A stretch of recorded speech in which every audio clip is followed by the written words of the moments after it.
subscribe now and press the bell icon. Never miss an update. सजदा मुकम्मल ना हुआ, आपका ज़ौक़े इबादत फातिमा सबसे अलग। आपका ज़ौक़े इबादत फातिमा सबसे अलग।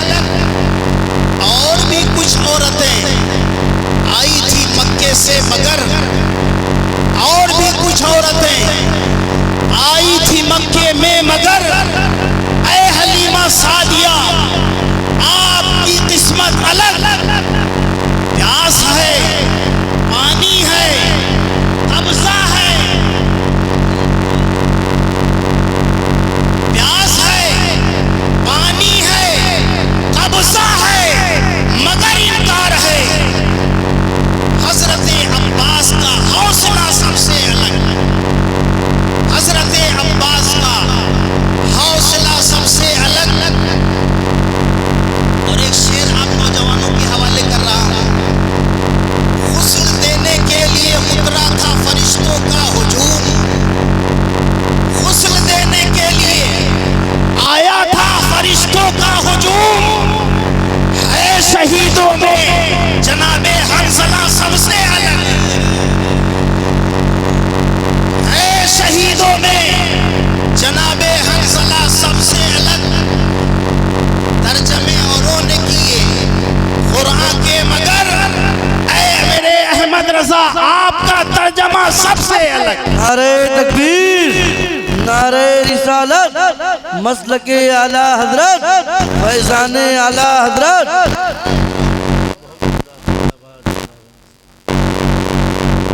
आप अगर सुनना चाहते हैं तो थोड़ी देर बैठे। इंशाअल्लाह मेरा जो टाइम है 30 से 35 मिनट का, तो उसमें कोशिश यही करूंगा कि आपको सरकार गौसियत माँ के कुछ जलवे पेश करूं। सरकार गौसे आज़म का मकाम क्या है, मर्तबा क्या है। आला हजरत ने एक शेर में बयान फरमाया, जिसको 100 फर्द सरापा बफरागत ओढ़े। जिसको 100 फर्द सरापा बफरागत ओढ़े। ये उलमा भी ये शेर नहीं समझेंगे, आप तो बहुत, बस इतना जान लीजिए आला हजरत का शेर है। जिसको 100 फर्द सरापा बफरागत ओढ़े, तंग होने को जो उतरे नीमा तेरा। हजराते गिरामी, इस शेर को अगर मैं समझा ले जाऊं तो सरकार गौसे आज़म का मकाम बखूबी में आपको समझा ले जाऊंगा। ये किसी आम आदमी का शेर नहीं है, ये सरकार आला हजरत फरमाते हैं। हजराते गिरामी, आपके घर में जब बच्चा पैदा होता है, वो 2 महीना 3 महीने का होता है। उसके जिस्म पर जो कपड़ा होता है, अगर वो 1 साल का हो जाए फिर वो उसके जिस्म में नहीं आएगा। 2 साल का हो जाए उसके जिस्म में नहीं आएगा। 10 साल का हो जाए 2 महीने के बच्चे का कपड़ा 10 साल वाले को नहीं आएगा। अगर 20 साल का हो जाए वो कपड़ा उसके जिस्म में नहीं आएगा। मगर वाहरे गौसे आज़म आपका मकाम वो है कि आपके बचपने में जो कपड़ा आपके जिस्म से उतर जाए उसे कौन ओढ़े? 100 अफराद ओढ़े। आइए मैं आपको बताऊं अफराद क्या होते हैं। अफराद औलियाए किराम के सिलसिलों की सबसे आखिरी कली का नाम है। आइए मैं आपको बताऊं, आदमी कितनी भी इबादत करे, कितनी रियासतें करे, मगर सहाबा के बराबर नहीं पहुंच सकता। सहाबा के बाद जो सबसे बड़ा रुतबा होता है वो कुतुब का होता है। हजराते गिरामी, जमाने में एक ही गौस होता है। आज के दौर में अगर इंसान देखे कि सहाबा के बाद किसका दर्जा बड़ा होता है, तो मैं कहूँगा आला हजरत के फरमान के मुताबिक आज अगर जमाने में अगर किसी का पावर तलाश करना है, सहाबा के बाद दर्जा तलाश करना है, तो मैं बताता हूँ आला हजरत ने बताया है सहाबा के बाद सबसे बड़ा दर्जा गौस का, सबसे बड़ा दर्जा गौस का होता है। गौस के बाद दर्जा आता है कुतुब का, कुतुब के बाद इमामान का, इमामान के बाद औताद का, औताद के बाद अफराद का, अफराद के बाद बताया है शाम में 40 अब्दाल होते हैं और उन्हीं अब्दाल के वास्ते से अल्लाह ताला हम जैसे लोगों पर, दुनिया में रहने बसने वालों पर अल्लाह ताला बाराने रहमत नाज़िल फरमाता है। किनके जरिए से? अब्दाल। और अब्दाल से ऊपर है दर्जा औताद का, औताद से ऊपर दर्जा होता है अफराद का, और अफराद में आला हजरत ने फरमाया 100 अफराद।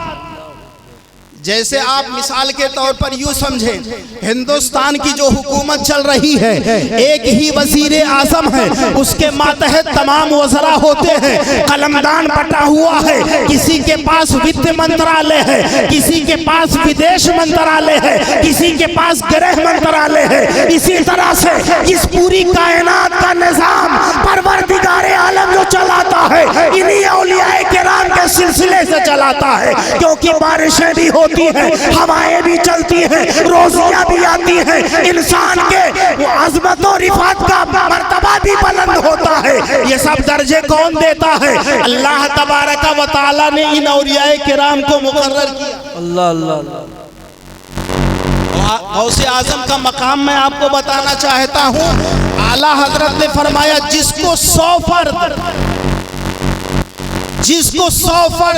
सरापा यानी सर से लेकर पैर तक बफरागत ओढ़े, तंग होकर जो उतरने को हो नीमा तेरा। ऐ मेरे गौस आपका मकाम वो है कि 2 महीने की मुद्दत में जो एक बच्चे की उम्र होती है आप जो जामा उतार दे वो 100 फर्द अफराद के ओढ़ेंगे तो उनको भी मुकम्मल हो जाएगा, कमी नहीं होगी।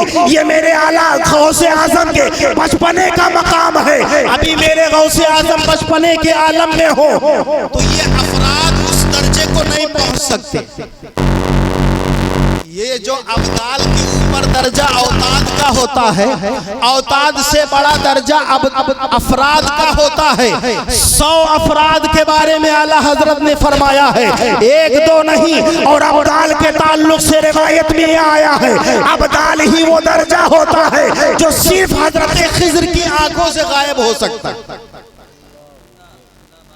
बाकी हजरत खिज़र पता लगाएंगे कि वो हैं कहाँ। और अफराद से ऊपर दर्जा है कुतुब का, इमामान का, इमामान से दर्जा ऊपर है कुतुब का, और उन तमाम कुतुबों के ऊपर दर्जा है गौसे आजम का। अब गौस का मकाम आपको समझाता हूँ। मेरे गौस का मकाम वो है जिस पर एक नजर डाल ले, अगर वो चोर हो तो वली बन जाए, मांगता आए और माला माल हो जाए। ये मेरे गौस का मकाम है। यही वजह है आला हजरत फरमाते हैं मेरे गौस मकाम आपका बहुत बुलंद है, आपके दर्जे तक किसी की रसाई नहीं हो सकती। आला हजरत ने हम गुलामों के लिए एक तरीका बताया, वहां तक तो पहुंच नहीं सकते मगर मेरा तरीका इख्तियार करो, रसाई हो जाएगी। आला हजरत से पूछा गया अब वहां तक रसाई का जरिया क्या है, तो आला हजरत ने बताया तुझसे दर, दर से सग, सकते हैं मुझको निस्बत, मेरी गर्दन में रहे दूर का डोरा। नारे तकबीर, नारे रिसालत, फैज़ाने गौसे आज़म, कलामे रज़ा। इसीलिए आला हजरत एक दूसरे शेर में बयान फरमाते हैं, कादरी बूदन रजा बागे जन्नत मुफ्त दा। ऐ अहमद रजा कादरी हो जाओ फ्री में जन्नत। आला हजरत क्या फरमाते हैं मक्ते में, कादरी बूदन रजा बागे जन्नत मुफ्त दा। कोई ऐसा सिलसिला नहीं है, कोई ऐसा वजीफा नहीं है, ना नमाज पढ़ो, ना रोजा रखो, ना हज करो, ना ज़कात दो, लेकिन अगर कादिरी हो जाओ आला हजरत फरमाते हैं फ्री में जन्नत मिलेगी। फ्री में जन्नत मिलेगी, क्योंकि आला हजरत, अब आप आला हजरत से पूछोगे क्या आप लोगों को बदअमल बनाना चाहते हो, तो आला हजरत ने भी जवाब दिया दिया, बदअमल नहीं होगा, क्योंकि जो कादिरी होगा वो बेनमाजी नहीं होगा, जो कादिरी होगा वो झूठ नहीं बोलेगा, जो कादिरी होगा वो मक्कारी नहीं करेगा, जो कादिरी होगा वो कभी दगाबाजी नहीं करेगा। आला हजरत इसीलिए फरमाते हैं, कादिरी बूदन रजा बाक़े जन्नत मुफ्तदाद, ये तो आला हजरत कहते रहे। इसीलिए आला हजरत ने एक शेर में कहा, और वो शेर ये है जिसको आला हजरत ने बड़ी बेहतरीन लहजे में बयान किया है। शुक्र के जोश में है जो वो तुझे क्या जाने, ऐ मेरे गौस, शुक्र एक मंजिल है विलायत की, शुक्र के जोश में जो है वो तुझे क्या जाने, खिज़र के होश से पूछे कोई रुतबा तेरा। मेरे गौस का मकाम वो है कि जो अगर एक लम्हा सरकारे गौसे आजम के निस्बत से गाफिल हो जाए, उसका नाम विलायत के रजिस्टर से निकाल दिया जाता है। अब मैं आपसे सवाल करूंगा, आज के कुछ बदअकीदा ये सवाल कर लेते हैं कि ये बताइए सरकारे गौसे आजम को ये रुतबा कहाँ से मिला है। तो मैं आपको बताऊं, इंसान जब दुनिया में आता है तब उसे ये रुतबा मिलता है। मिसाल के तौर पर अगर हम मेहनतें करते हैं तो हाफिज कुरान बनते हैं, हम जो है हदीस की किताबें पढ़ते हैं और पूरे 8 साल 10 साल मेहनत करते हैं तो आलिम बनते हैं। लेकिन इन तमाम कामों से ये पता चला कि आदमी दुनिया में आता है तब ये रुतबा मिलता है। मगर वाह रे गौसे आजम, आप अभी पैदा नहीं हुए, आपका दर्जा मेरे नबी ने पहले ही बुलंद कर दिया। ज़हन अगर काम कर रहा है तो मकामे गौस समझ लो, ताकि कुछ बदअकीदे जो सवाल करें उनका आप जवाब दे लो। याद करो मेरे आका जब मेराज में जा रहे थे, मेराज में जब जा रहे थे तो एक मकाम आया, उस मकाम का नाम मकामे सिदरा है, जो जिब्रील के रहने की जगह है। वहीं हजरत जिब्रील रहते हैं।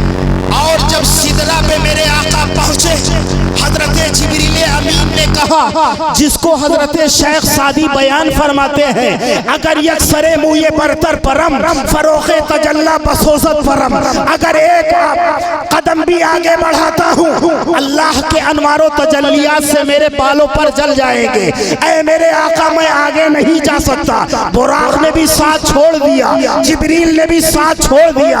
अब मेरे आका को लामका जाना है, लामका से मेरे अल्लाह के पास जाना है और रब से न कोई साथी है, न कोई सवारी है, न कोई हौसला देने वाला है, न कोई रिकाब पकड़ने वाला है। ऐ आका, सफर आपका कैसे होगा?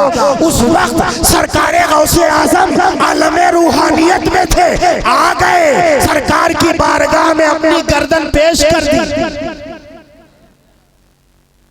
आप कहोगे सरकारे गौसे आजम तो बहुत बाद के हैं, वहां मेराज में कैसे पहुंच गए थे? मैं कहूंगा कहीं दूर मत जाना, हदीसे मेराज खोल करके जब तफसील पढ़ोगे, जहां तशरीह आएगी वहां आपको ये तफसील मिलेगी कि मेरे आका जब मेराज में जा रहे थे, सवारी ने साथ छोड़ दिया था, वहीं पे मेरे आका सरकारे गौसे आजम हाजिर हुए। अर्ज करते हैं, मेरे आका, आपके पास सवारी और सवारी में जाने की हिम्मत नहीं है, मगर चलिए मैं चलता हूं, मेरी गर्दन हाजिर है, आप सवारी इख्तियार कीजिए, गर्दन पे सवार हो जाइए। अब मेरे नबी भी समझ रहे थे ये मेरा लाडला है, एक जमाना आएगा कि इसी का खुतबा पढ़ा जाएगा, इसी का सिक्का चलेगा, इसी का नाम रोशन होगा, इसी को लोग बड़े पीर दस्तगीर कहेंगे। यही वजह है मेरे आका भी हजरत गौसे आजम को साथ में ले लिए और वहां से रवाना हुए। और सरकारे गौसे आजम भी सोच रहे थे उस जलवे तक जाना मेरी हिम्मत की बात नहीं है, मगर अगर नबी का साथ हो रोक नहीं सकते, फरिश्ते भी रोक नहीं सकते हैं। सरकार गौसे आजम सरकार के साथ 70,000 जलवों में गए और 70,000 जलवों में अर्श इलाही के करीब पहुंचे। एक पालिश लिया, उससे कुछ कम का फासला था, रब से मुलाकात हुई। आलम रूहानियत में सरकार गौसे आजम ने रब का दीदार किया, रब का। और जब वापस आए, जुदा होने लगे, तो मेरे आका ने इरशाद फरमाया, ऐ अब्दुल कादिर, इस खिदमत का सिला लेते जाओ, इस खिदमत का सिला लेते जाओ। सरकार गौसे आजम ने इरशाद फरमाया, मेरे आका जो आप इनायत फरमा दे सब कबूल है। सरकार दो आलम सल्लल्लाहु अलैहि वसल्लम इरशाद फरमाते हैं, ऐ अब्दुल कादिर, जिस तरह से तुमने मेरे लिए गर्दन पेश की है और मेरा कदम तुम्हारे गर्दन पर है, इसी तरह से क़यामत तक के जितने औलिया होंगे तुम्हारा कदम हर वली की गर्दन पर। जिंदा नारे तकबीर, नारे रिसालत, अज़मत गौसे आज़म। यही वजह है सरकार गौसे आजम रजी अल्लाह ताला अन्हु की जब विलादत बासआदत हुई, एक जमाना गुजरा तो आपने ऐलान किया, कदमी हाज़िही अला रग़बते कुल्ले वलील्लाह, मेरा ये कदम हर वली की गर्दन पर है। आपने बगदाद में ऐलान किया था, मगर जो वली जहां था वही अपनी गर्दनें झुका दी। इसीलिए तो सरकार मुफ्ती आज़म आलम फरमाते हैं, ये दिल ये जिगर है, ये आंखें ये सर, जहां चाहो रखो कदम गौसे। गौसे आजम का मकाम वो है, गौसे आजम का मर्तबा ये है, गौसे आजम की निस्बत ये है। हजरात गिरामी, आप कहोगे सरकार गौसे आजम की निस्बत के ताल्लुक से कोई अहम बात हो तो आप बयान करो।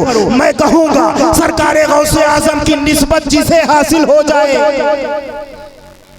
उसे दुनिया उसका बाल बेका नहीं कर सकता, क्योंकि सरकार गौसे आजम ने अपने कसीदे में एक शेर कहा है, मुरीदी ला तखफ अल्लाह रब्बी, ऐ मुरीद यानी ऐ मेरे मानने वाले, मेरे सिलसिले से मुंसलिक होने वाले, सिर्फ मेरी निस्बत का कलादा अपने गले में डाल ले, फिर तेरा कोई कुछ नहीं कर सकता है, डरना नहीं।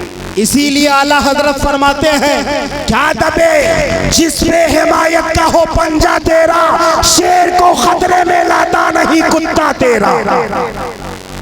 क्या दबे जिसमें हिमायत का हो पंजा तेरा, शेर को खतरे में लाता नहीं कुत्ता तेरा। हजरात गिरामी, आज मैं जब माहौल का जायजा ले रहा हूँ, आज जब हालात का अंदाजा लगाया जाता है तो अजीब अजीब तरह के हालात का इंकशाफ होता है। मैं आपको बताऊं, जैसे मिसाल के तौर पर आपके बच्चे हैं, इनके ताल्लुक से इनकी निगरानी करना, इनकी देखभाल करना आपका सबसे अव्वलीन हक है। ये हुकूकुल इबाद में से भी आप जानते हैं, सरकार गौसे आजम रजी अल्लाह ताला अन्हु जब बचपने में आपने अपने बाप से विरासत में जो बाग पाया था उसे भी फरोख्त कर दिया। आपके पास जब कुछ बचा नहीं, माँ ने कहा अब्दुल कादिर तुम्हें मदरसा पढ़ने के लिए जाना है। सरकार गौसे आजम रजी अल्लाह ताला अन्हु ने माँ की हुक्म को सर आँखों पर रखा, अम्मी जान मैं जाने के लिए तैयार हूँ। ऐ मेरे नौनिहालो, सरकार गौसे आजम की निस्बत अगर रखते हो, आप उसको अपने लिए मशअले राह बनाओ। सरकार गौसे आजम ने अपनी माँ से वादा किया था, और जब चलने लगे माँ ने कहा था, बेटे ये 40 अशरफियाँ हैं, इनको अपने पास में रखना, मगर कभी झूठ मत बोलना। सरकार गौसे आजम रजी अल्लाह ताला अन्हु ने फरमाया, अम्मी जान आपकी बात को कभी मैं टालूंगा नहीं, चाहे जैसे हालात पैदा होंगे। सबका मैं सामना करूंगा और आपकी बात पर अमल करूंगा। सरकार गौसे आजम ने रखते सफर बांधा। आपने बड़ी तफसील के साथ किताब में ये वाकया पढ़ा है, लेकिन ये वाकया सुनाना मकसूद नहीं है, आपके जहन को बेदार करना और माइल करना मकसद है। हमारे ये छोटे छोटे कोई आम नहीं है, ये आपका मुस्तकबिल और आपका फ्यूचर हुआ करते हैं। जैसा दरख्त आप लगाएंगे, जैसी तरबियत आप करेंगे, वैसे ही सिला आपको मिलेगा। मिसाल के तौर पर अगर आप बबूल का दरख्त लगाएं और ये सोचे हर साल अमरूद खाएंगे, उम्मीद है क्या? और ये सोचें आप कि इस साल केला खाएंगे, उम्मीद है कि कोई केला आ जाए उसमें? कांटों के अलावा उसमें कोई फूल नहीं आएगा, कोई फल नहीं आ सकता है। बस इसी तरह से अगर जहन आपका काम कर रहा है तो ये बच्चे आपके जो मुस्तकबिल हुआ करते हैं, इन पे तवज्जो देने की जरूरत है। आपने बड़ी मेहनत की कमाई से ये मदरसा कायम किया है, ये आबाद करना हर अहले ईमान की जिम्मेदारी है। अब अगर मदरसा कायम करने के बाद अपने बच्चों को स्कूल में भेजें तो लापरवाही है। और वो हक जो शरीयत इस्लामिया ने आपके ऊपर लागू किया है, तलबुल इल्म फरीज़तुन अला कुल्ली मुस्लिम व मुस्लिमा, हर मुसलमान मर्द औरत पर तालीम का हासिल करना फर्ज। अब आप कहोगे कितनी मिकदार में फर्ज है, तो मैं आपको बताऊं, जितने से आपकी नमाज सही हो जाए, जितने से आपका रोजा सही हो जाए, जितने से आपकी ज़कात की अदायगी सही हो जाए, जितने से आपका हज सही हो जाए, और जितने से माहौल और मुआशरे में बड़े का अदब करना, छोटों पर शफकत करना, माँ का एहतराम करना, बड़ों के साथ बातें कैसी करनी चाहिए, ये तमाम तालीमात इंसान के ऊपर जरूरी है। अब अगर ये तालीम बाप नहीं दिलाता है और अगर बच्चा खुद तसाहुली करता है तो बाप से भी सवाल होगा और बेटे से भी सवाल होगा, क्योंकि अगर आपने ऐसा नहीं किया तो ये हुकूकुल इबाद में आएगा। क्योंकि दो चीजों की जिम्मेदारी बाप के सर होती है। एक जिम्मेदारी तो ये होती है बच्चे की अच्छी तरबियत करना और उसके बाद अच्छे रिश्ते से मुंसलिक कर देना, चाहे वो बेटा हो या बेटी हो। सरकार ने तो यही बताया है, मगर आपसे मैं पूछना चाहता हूँ, आप इसमें कितने तैयार हैं? परसेंटेज के एतबार से अगर देखा जाए तो मेरे ख्याल से 15%। इसमें हमारी कमेटी के मदरसे के अध्यक्ष जी हैं कि नहीं है? कोई है? सदर साहब हैं कि नहीं? बैठे हैं माशाअल्लाह। आपसे मैं पूछना चाहता हूं, तलबा की परसेंटेज पढ़ाई के रुचि के एतबार से कितनी है? मेरे ख्याल से 15% होगा, लेकिन ये बताइए आप 100% हैं, आपका ख्याल पढ़ाई के ताल्लुक से 15% है, आप किस मोड़ पे हैं? आप जमाने को क्या जवाब देंगे? आप मुआशरे को कैसे सुधारेंगे? माहौल पाकीज़ा कैसे बनाएंगे जब आप अपने बच्चे को पढ़ाएंगे नहीं, आप उनकी तरबियत नहीं करेंगे? समाज का सुधार कैसे होगा? नारे तकबीर, नारे रिसालत, उलमाए अहले सुन्नत। खतीब ज़ीशान तशरीफ ले, मेरा भी टाइम पूरा हो गया। हज़रात, तो मेरी गुजारिश ये है कि ये जो मदरसा आपने कायम किया, सिर्फ इसमें पैसा ही देना जिम्मेदारी नहीं है। आपके जो बच्चे हैं जिनको आपका फ्यूचर कहा जाता है, आपका मुस्तकबिल कहा जाता है। ये बच्चे अगर रोशन रहेंगे, पढ़े लिखे रहेंगे, एक्टिव रहेंगे, हसास रहेंगे, तो आपका भी नाम रोशन करेंगे, आपके मौसे का भी नाम रोशन करेंगे, आपकी कमेटी का भी नाम रोशन करेंगे, आपके असातिज़ा का भी नाम रोशन करेंगे। लेकिन अगर आप एक्टिव नहीं हैं तो यहाँ तो आपका नाम बुझेगा ही। अल्लाह तबारक व तआला के यहाँ जब सवाल होगा हुकूकुल इबाद के ताल्लुक से, तो आपके पास कोई जवाब नहीं बनेगा, आप जवाब नहीं दे पाओगे। इसलिए आपकी जिम्मेदारी है, आपका बच्चा चाहे 4 साल का हो, चाहे 5 साल का हो, या उससे ऊपर के साल का हो, कम से कम इतनी तालीम आप जरूर दिलाइए जिससे कम से कम उसकी नमाज सही, उसका रोजा सही हो जाए, उसकी ज़कात सही हो जाए। क्योंकि ये आम जगह पे नहीं बताया जाता है। जब आप मदरसे में आओगे तो यहाँ बताया जाएगा, मल्लम यरहम सगीरना वलम युअक्कर कबीरना फलैसा मिन्ना। यही हदीस पाक में बताया जाएगा, जो छोटों पर शफ़क़त न करे, बड़े की ताज़ीम न करे, वो मुसलमान ही नहीं। क्या ये कोई साइंसदान बताएगा? कोई ज्योग्राफी पढ़ाने वाला बताएगा? कोई साइंटिस्ट नहीं बताएगा।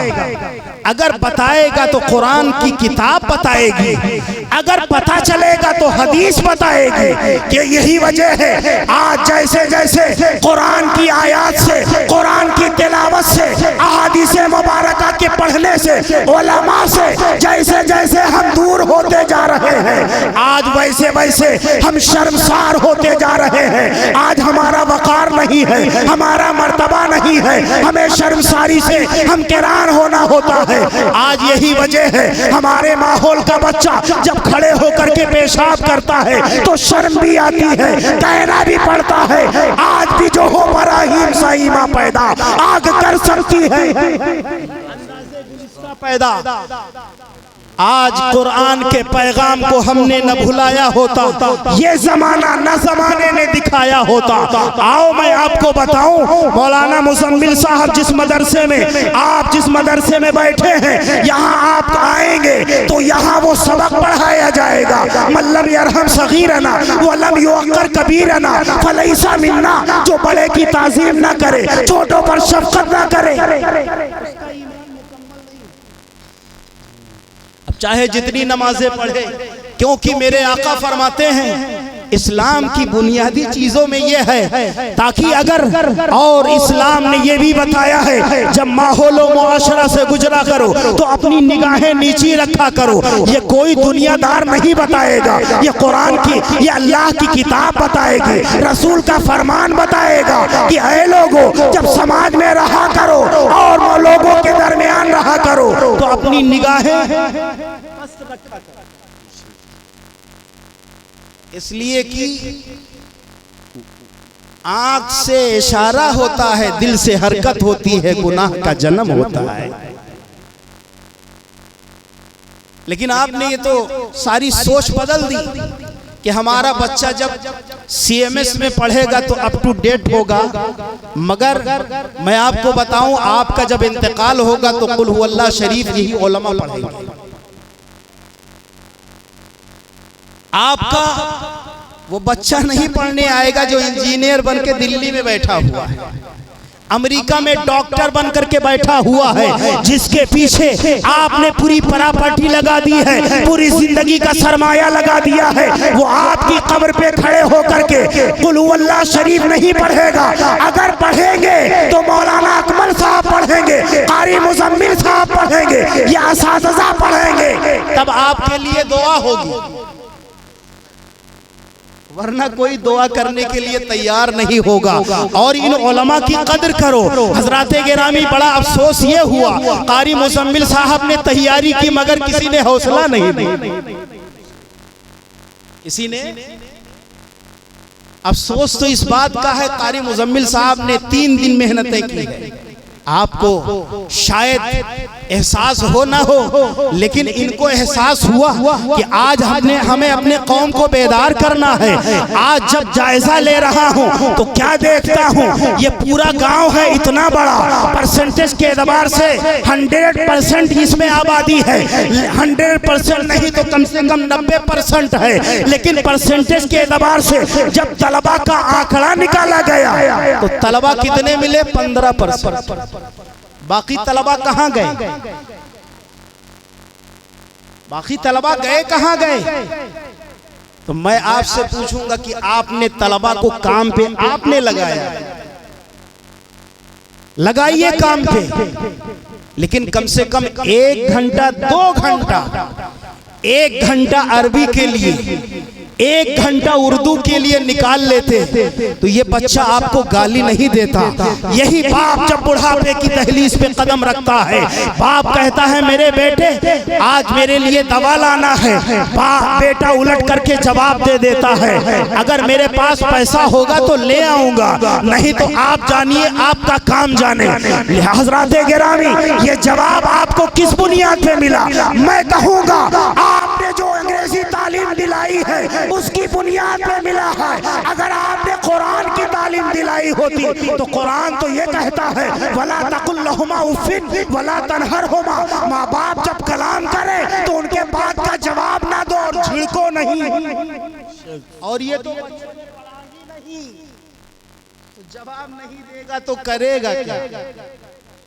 इसलिए अपनी इज्जत बचाना चाहते हो समाज में, आखिरत में तो रुसवाई होगी ही, लेकिन अगर समाज में इज्जत बचाना चाहते हो, इसलिए कि जमाना अब इतना एडवांस हो गया है, टेक्नोलॉजी इतनी आगे हो गई है कि अगर आप समाज के साथ नहीं चलोगे, जैसे आज के दौर में अगर जिंदा रहना है तो आपको कम से कम 2 ज़बानें जानना तो अज़हद जरूरी है। आपने महसूस किया कि अगर हम बंबई जाते हैं, दिल्ली जाते हैं, अंग्रेजी और हिंदी की तालीम की जरूरत महसूस होती है, मैं कहूँगा, लेकिन आप तो दिल्ली साल में 2 मरतबा जाते हो, मगर मस्जिद आपको हफ्ते में कम से कम 7 दिन जाना होता है। वहां कैसे काम चलाओगे?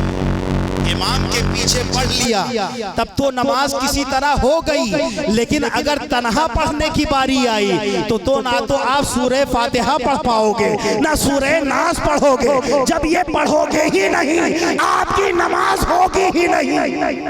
तो बरोज़े महशर जवाब अव्वली पुरशिश नमाज बुअत, रोज़े महशर जां गुदाज बुअत। इसलिए मेरी आपसे गुजारिश है कुछ तो जागरूकता पैदा कीजिए। मैंने नश्तर लगाया है, अभी हमारे मुअज़्ज़ज़ खिताब करने वाले मेहमान, अभी मैंने नश्तर लगाया है, वो महमेज लगाएंगे इंशाअल्लाह। अल्लाह तबारक व तआला हमें और आपको सरकार गौसे आज़म की उल्फत में ज़िंदगी अता फरमाए। इसलिए मैं सबसे कहता हूँ अपनी गर्दन में गौसे आज़म के कलादे को डाल लेना, क्योंकि सरकार गौसे आज़म फरमाते हैं जो मेरी गुलामी का कलादा अपने गले में डाल लेता है, वो चाहे यहाँ रहे, चाहे हश्र में रहे, चाहे बज़्म में रहे, चाहे मकान में रहे, चाहे दुकान में रहे, कहीं उसे खौफ नहीं खाना, उसे कहीं खौफ नहीं खाना है। सरकार गौसे आज़म ने हौसला दिया, मुरीदी ला तखफ अल्लाह रब्बी।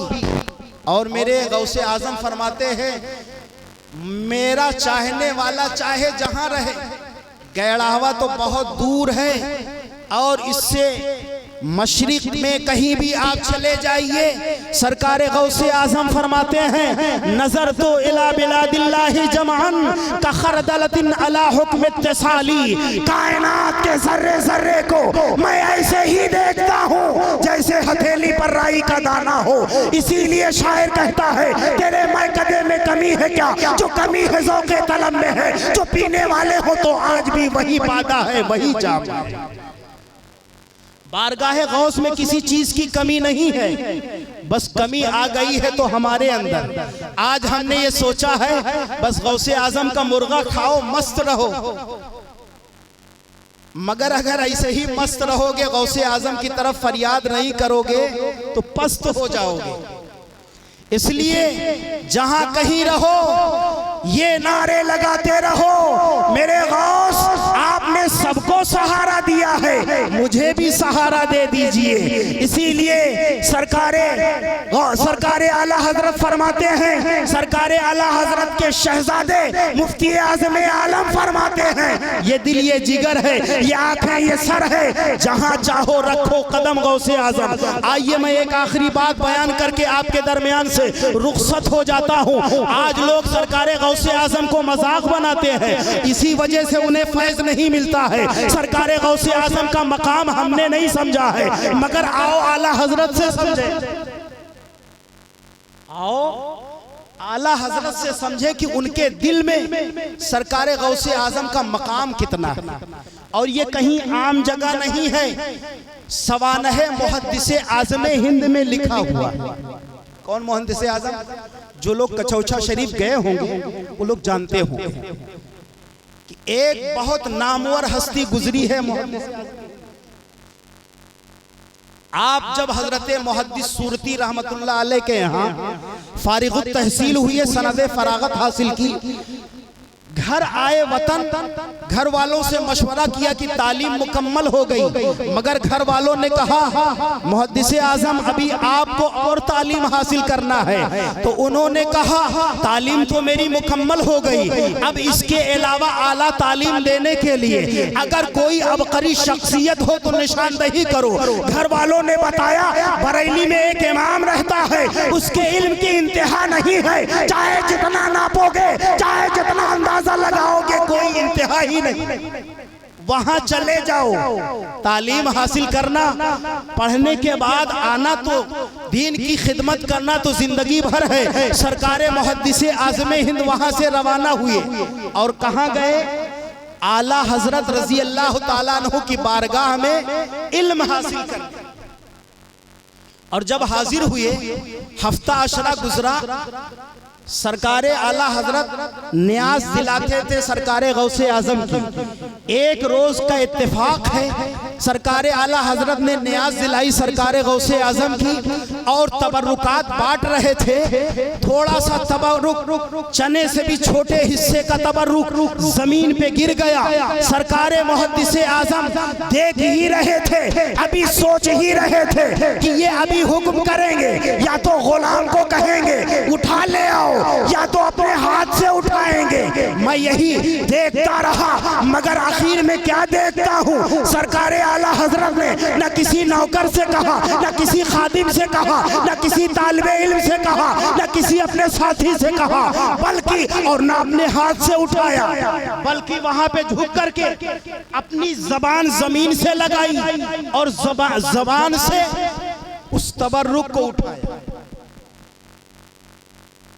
अपनी जबान से उस तबर्रुक को जिसको हम अहमियत नहीं देते। आपसे मुहद्दिसे आज़म हिंद ने पूछा, सरकार आपका रुतबा बड़ा बुलंद है, आप अगर किसी को हुक्म दे देते तो भी अस्मत बाकी रहती, वो निस्बत भी बाकी रहती, आपको इसका सिला भी मिल जाता। मगर आला हजरत फरमाते हैं ये शीरनी की निस्बत उस जात से है जिनकी बारगाह से मेरा नाम आज हर इंसान जानता है।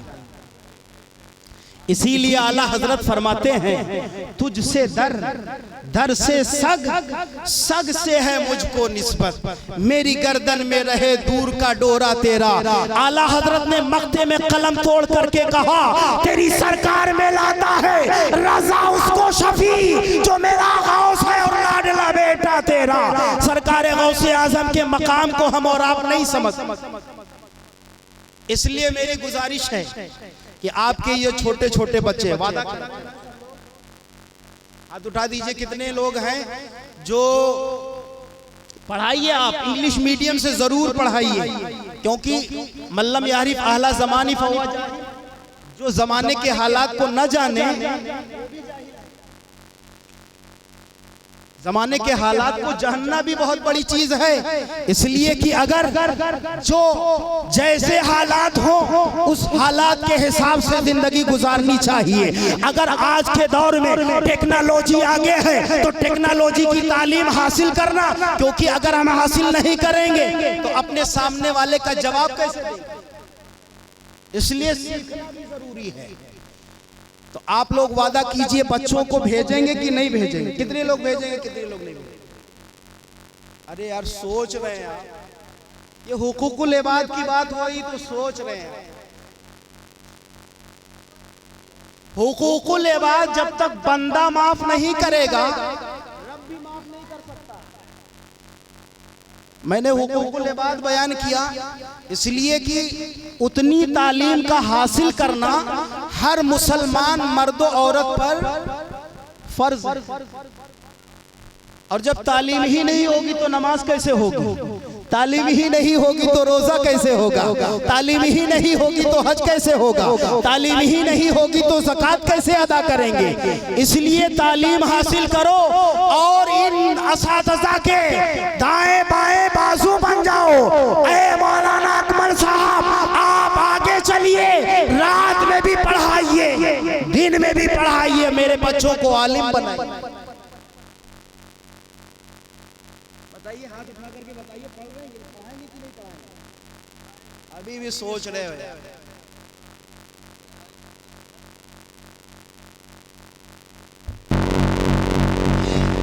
ये देखिए, ऐसा ज़माने के साथ चलना जरूरी है, लेकिन अपने मजहब की हिफाजत की जिम्मेदारी भी हमारे ऊपर। जब पढ़ाएंगे नहीं, दीन क्या है समझेंगे नहीं हम, तो हम दूसरों को क्या बताएंगे, जवाब हम कैसे देंगे? जैसे मिसाल के तौर पर आज अगर कोई पूछे कि गौसे आजम को गौस क्यों कहते हो, तो क्या जवाब? इन सब मौलाना लोगन के काम है, हमारा काम ना हो। ऐसा काम चलेगा? पैसे के चक्कर में सब उसी लाइन पे चले जाओगे, फिर दुनिया में आपका नामो निशान नहीं रहेगा। इसलिए तरीक़े मुस्तफ़ा को छोड़ना है वजह बर्बादी, इसी से कौम दुनिया में हुई है बेइख्तिदार अपनी। हो ना ये फूल तो बुलबुल का तरन्नुम भी ना हो, चमने दहर में कलियों का तबस्सुम भी ना हो, खेमा अफलाक का इस्तादा इसी नाम से है, नब्ज़ हस्ती तबिश आमादा इसी नाम से है। अल्लाह तबारक व तआला इस महफिले नूर को अपनी बारगाह में कबूल फरमाए और हमको सरकार गौसे आज़म के फयूज़ व बरक़ात से माला माल फरमाए, और इस मदरसे को सरकार गौसे आजम के सदक़े में दीन दूनी रात चौगुनी तरक्कियां अता फरमाए, यहाँ के असातिज़ा की उम्रों में बरकतें अता फरमाए। वमा अलैना इल्लल बलाग। अस्सलाम माशाअल्लाह, सुभान अल्लाह। किसी को ज़माने की दौलत मिली है, किसी को ज़माने की दौलत मिली है, किसी को जहाँ की हुकूमत मिली है। हम सब अपने मुक़द्दर पे कुर्बान जाएं, हमें गौसे आज़म की निस्बत मिली है। शायर कहता है कि मेरा इस्लाम जिंदा है, मेरा कुरान जिंदा है, मेरा इस्लाम जिंदा है, मेरा कुरान जिंदा है, मोहम्मद मुस्तफ़ा सल्लल्लाहु अलैहि का नाम जिंदा है, अमा निज़ामुद्दीन की दिल्ली, अलाउद्दीन का कलियर, अभी तो मेरे ख्वाजा का पूरा हिंदुस्तान जिंदा है। जो हज़रात ज़रूरत के तहत जा रहे हों जल्द अज जल्द वो तशरीफ़ लाएँ। इसलिए आप नजरें देख रही हैं खतीब आज़म हिंदुस्तान मुफ़क्किर इस्लाम हज़रत अल्लामा की आमद हो चुकी है, आपका खिताब होने वाला है।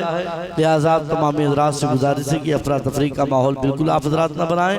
आप आइए बिला ताख़िर शहंशाह तरन्नुम बड़े भाई ज़माम क़ारी मुज़म्मिल हुसैन साहब की बिला को आप सुने और सुनने के लिए तैयार हो जाए। मैं आवाज़ दे रहा हूँ, आइए अपने मेहमान का, आप हज़रात मेज़बान भी मेहमान हैं, दोनों जानों से वो आपकी खिदमत कर रहे हैं। आइए इस्तिक़बाल करें। नारे तकबीर,